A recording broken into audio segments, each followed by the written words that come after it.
Shalom, family. Shalom. All praises, all honor, all glory goes to Most High Yahweh, for truly His mercy endureth forever.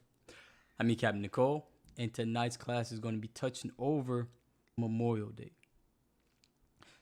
This American holiday, this man-made holiday, Memorial Day, is centered around showing love to those people that were lost in the Civil War.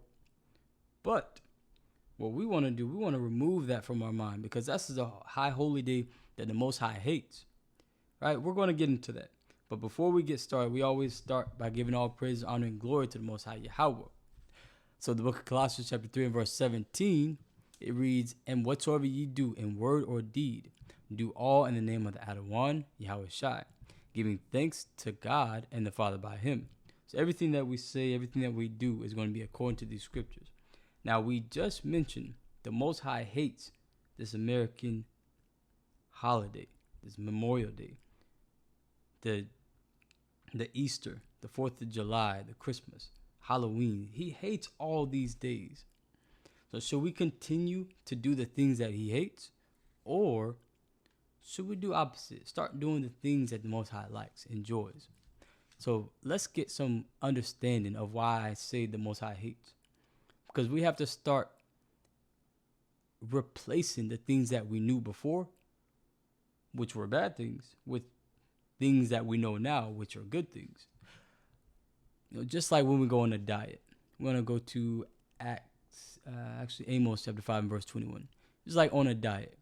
When we're looking to lose weight, when we're looking to get fit, we have to start cutting out that Kool-Aid, right? Replace the Gatorade, replace the Arizona sweet teas with some water, with some natural coconut water, right? With some smoothies. It's all incremental steps for us to start in getting healthier. So the book of Amos chapter 5 and verse 21. It reads, I despise your feast days. So there's an emphasis here on your feast days. I will not smell in your solemn assemblies. On our feast days, this is the thing that the Most High did not give us. He didn't give us Halloween. He didn't give us Christmas. So these are the things that's made up in our mind, made up in our hearts. This is why the Most High hates it. Because we have a heritage that was spiritually crafted, that not everyone can obtain, not everyone can receive, that was given to the children of Israel. And we just decided to throw it away, throw our name away, throw our high holy days away, throw our customs and our food, the things that we ate, how we spent our time. We threw that away just to be so-called Black, Hispanic, and Native American. But let's get that account. The book of Jeremiah, chapter 17 and verse 4. It reads, "And even thyself shall discontinue from thine heritage." So the reason that the Most High hates your feast days, our feast days, is because we have them after we can discontinue from our heritage that He gave us. So when we think about giving our children rules, we like to see that the Most High is just like us. Actually, we're just like the Most High, right? We like to see when our children are given instructions. We give our children instructions, and they do exactly what you say. And then we see that the things that we gave them, they're following, and it's benefiting them. But if it's opposite, it's like, I told you exactly what to do. Why didn't you just listen to me? So we're going to come back to this. We're going to get the book of 2 John, verse 4. Right? This is what the Most High says. "I rejoice greatly that I found of thy children walking in truth." So if the Most High hates, He despises our feast days, it's because it's not something that it's not something that's true. It's not something that He gave us. Right here, keep on reading. "As we have received a commandment from the Father." So we received these commandments. We received the heritage. We were given a name But we discontinue from that name, discontinue from our history, discontinue from the things that worked in the past for us, just to celebrate eating pork hot dogs, inviting any and everyone to the cookouts, right? But now we can go into replacing what we did before, replacing Memorial Day, replacing 4th of July, replacing Halloween, Easter, all those things with righteousness. Now we have Passover, Feast of Unleavened Bread. Now we have this Shabbat where we're getting together every single week. We have the new moons, the celebrations where we're getting together every single month. We get to enjoy the company of our brothers and sisters more often than we would have if we were in the world, right? We can replace Israelites' parties. We know that. Israelites' celebrations, they like reasons to get out the house. Show off some of the clothes that they got. Show off some of the clothes that they made, right? We have reasons to gather together because we're the nation that's not desired. So why get together with a nation, with people that don't desire us? Why not get together with the people that's like-minded, that are like ourselves, right? So the next thing, we're going to get Exodus chapter 10 and verse 2, because this is just going to highlight that the Most High is the one true and living power. All these things that we remember, all these things that we read throughout our history in the Bible is going to be a sign and a wonder for us, as well as some history that we can pass down throughout generation to generation. And in Exodus chapter 10 and verse 2, it reads, "And that thou mayest tell in the ears of thy son, and of thy son's son, what things I have wrought in Egypt, and my signs which I have done among them, that ye may know how that I am the Most High." So all the things that's happened in Egypt, all the plagues that happened, from the locusts, from the swarms, to the flies, to the cow disease, to the blood, to the waters turned into blood, to the staff turned into snakes and eating up other snakes or other staffs. These are signs and wonders for us, our forefathers, to witness and also pass down throughout generation to generation to generation as a story that we may know the Most High's power, the Most High's might. So let me get the book of Joshua, chapter 36. Joshua, chapter 6. All right, Khan. Now, this is some history that we have. There was an incident that happened. 36 of our brothers were killed because of disobedience, because of some stolen materials that belong to the Most High. So if we consider Joshua chapter 6 and verse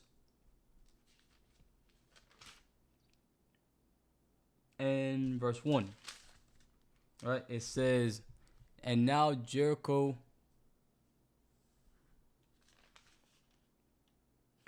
6 and verse 1, "And now Jericho was straitly shut up because of the children of Israel. None went out and none came in.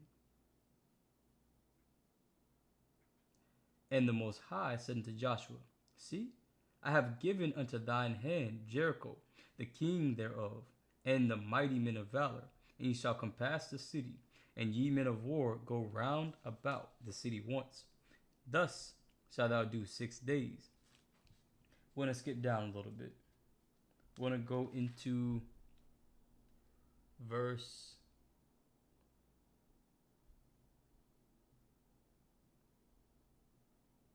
18. This is the instructions after they took down Jericho, after Jericho was destroyed, after they have the spoils of the war. There's instruction that was given to us. Joshua chapter 6 and verse 18. "And ye in any wise keep yourselves from the accursed thing, lest ye make yourselves accursed, when ye take of the accursed thing, and make the camp of Israel accursed, and trouble it. But all the silver and gold and vessels of brass and iron are consecrated unto the Most High. They shall come unto the treasury of the Most High. So these are the instructions that was given to us. But what happened? Chapter 7, this is where we sin against the Most High. But the children, chapter 7 and verse 1. But the children of Israel committed a trespass in the accursed thing, for Ahchan, the son of Carmi, the son of Zabdi, the son of Zerah, of the tribe of Judah, took of the accursed thing, and the anger of the Most High was kindled against the children of Israel. So because the anger of the Most High was against us, he sent his evil spirits against us to do his bidding. We can understand that in the book of Psalms, chapter 78 and verse 49. So in verse 4, this further goes into some details around how we trespass against the Most High. What was the result? Right? This is the cause. We trespass against the Most High by taking of the spoils. That was the silver and the gold and the vessels of brass and iron that was consecrated to the Most High. The brother Ahchan, he stole from the Most High. Right? So in verse 4, it says, so there went up thither of the people about 3,000 men, and they fled before the men of Ai.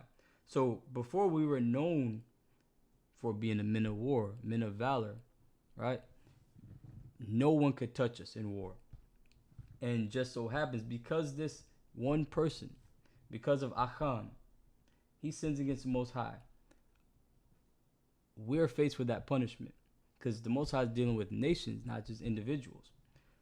We face that punishment. So verse 5, it says, and the men of Ai smote of them about 36 men. So because of Ahchan, there was 36 lives that were lost. The Most High's name was trampled over because we were understood to be Israel, the prince of power with God. Now these other nations are seeing us going into war, 3,000 men going into war, and for us to just completely run away. Let's read verse 5. And the men of Ai smote of them about 36 men, for they chased them from before the gate even unto Shebarim. So this is a memorial day. These are the people that we can remember. When we start to sin, when we start to transgress and fall, we can remember, okay, in this example, in this history, we were known as being the Most High's chosen people. The Most High was with us. And because of our transgression, 36 people died. So when we start to remember this, when we start to go off, we got to consider how it's going to affect other people around us, not just ourselves.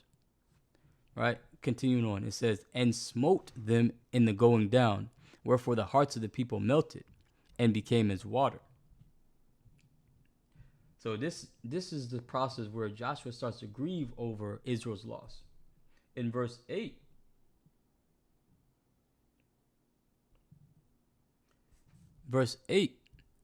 Joshua is saying to the Most High, O Lord, what shall I say when Israel turneth their backs before their enemies? For the Canaanites and all the inhabitants of the land shall hear of it.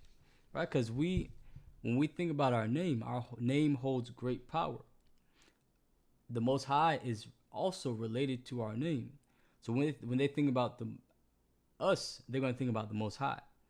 So when they think weak, when they think fear, they're going to be also thinking about the Most High. Oh, the Most High departed from these people. He's not with them anymore. This is all a result of one person, Ahchan, sinning against the Most High, stealing from the Most High. Reading on, we're going to keep reading actually. For the Canaanites and all the inhabitants, verse 9, of the land shall hear of it, and shall environ us around, and cut off our name from the earth. And what wilt thou do unto thy great name?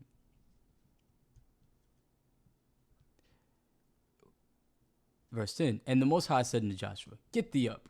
Wherefore liest thou thus upon thy face? Like, yo, what are you doing? Why are you laying down? Get up. Most High tells him, Israel has sinned, and they have also transgressed my covenant which I commanded them. For they have even taken of the accursed thing, and have also stolen, and dissembled also, and they have put it even among their own stuff. So we stole from the Most High. As a result of this, the Most High, going down to verse 12, therefore the children of Israel, this was the result of us stealing from the Most High. We lost 36 people. We defiled the Most High's name. And also the final thing to kind of put the cherry on top, verse 12, therefore the children of Israel could not stand before their enemies, but turned their backs before their enemies, because they were accursed. Neither will I be with you any more, except ye destroy the accursed from among you. So this is something for us to remember. Let's skip down a little bit to verse 15. And it shall be that he that is taken with the accursed thing shall be burnt with fire, he and all that he hath. So we got to remember our history. Remember how important it is. Remember, if we start to think about Memorial Day, think about 4th of July, think about Halloween, it's just a costume. It's just, some hot dogs, some pork hot dogs, some pork ribs. It's no big deal. But because it was just one thing, this brother Ahchan, one thing, the Most High turned against Israel, right? The Most High, his anger was kindled. And this is going to ultimately result in the death of not only Ahchan, but Ahchan and his family, his entire family. So let's skip down a little bit to verse 20. To verse 20. Khan. And Ahchan answered Joshua. So actually 19. And Joshua said to Ahchan, my son, give, I pray thee, glory to the most high power of Israel, and make confession unto him, and tell me now what thou hast done, hide it not from me. So before, the Most High says, for to destroy the accursed thing from among you, among the children of Israel.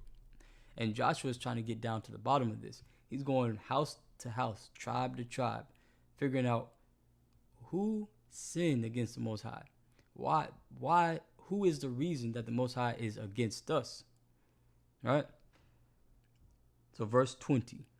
And Ahchan answered Joshua and said, indeed, I have sinned against the Most High, the power of Israel, and thus have I done, when I saw among the spoils a goodly Babylonish garment, and 200 shekels of silver, and a wedge of gold of 50 shekels weight.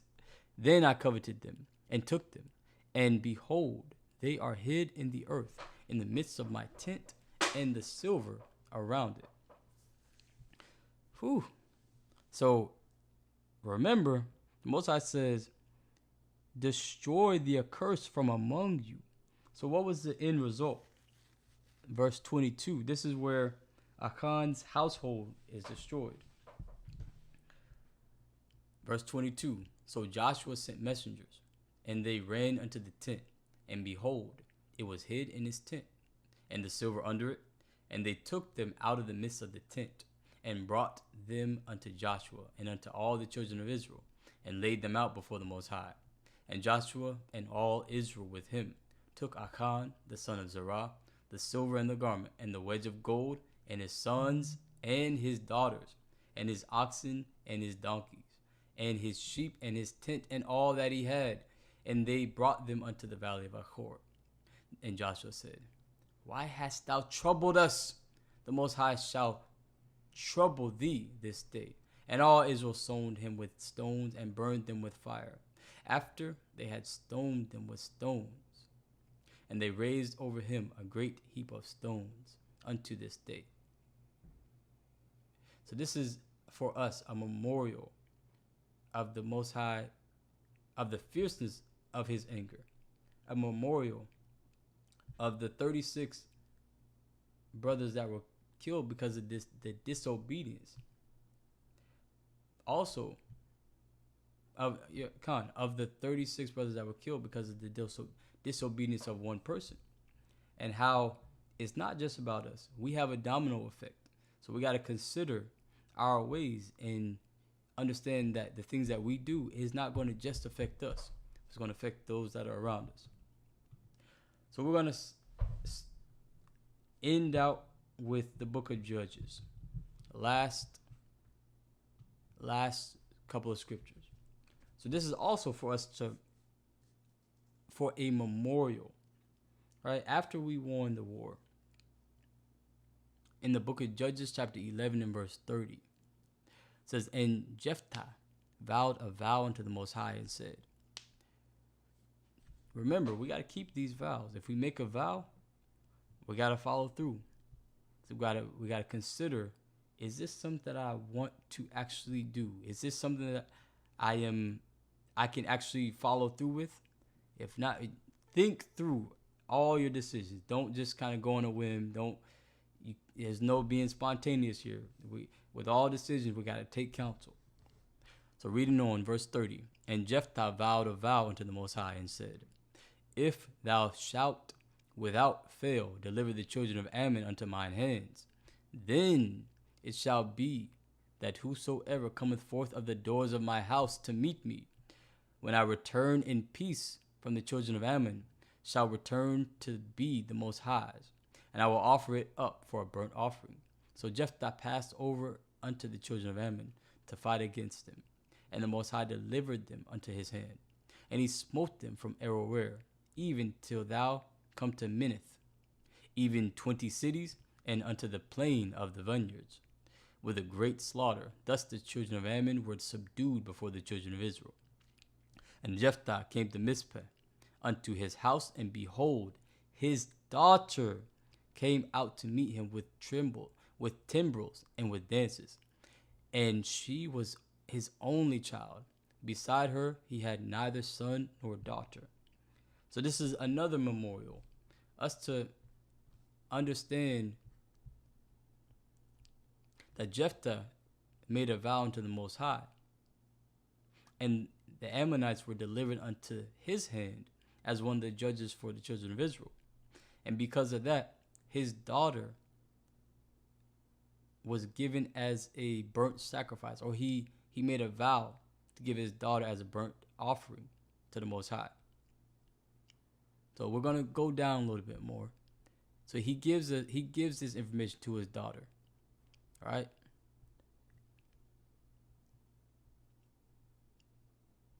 Right here, verse 35. And it reads, "And it came to pass, when he saw her, that he rent his clothes and said, Alas, my daughter, thou hast brought me very low, and thou art one of them that trouble me. For I have opened my mouth unto the Most High, and I cannot go back. And she said unto him, My father, if thou hast opened thy mouth unto the Most High, do to me according to that which hath proceeded out of thy mouth. For as much as the Most High hath taken vengeance for thee of thine enemies, even of the children of Ammon. And she said unto her father, Let this thing be done for me. Let me alone 2 months, that I may go up and down upon the mountains, and bewail my virginity, I and my fellows." This is a memorial also for his daughter. And he said, Go. And he sent her away for 2 months, and she went with her companions, and bewailed her virginity upon the mountains. And it came to pass at the end of 2 months that she returned unto her father, who did with her according to his vow, which he had vowed, and she knew no man. And it was a custom in Israel that the daughters of Israel went yearly to lament the daughter of Jephthah the Gileadite 4 days in a year. And with that, this is our Memorial Day. The things that we should remember, our history, all throughout the scriptures. It is written for our good, for our learning, so that we might have hope.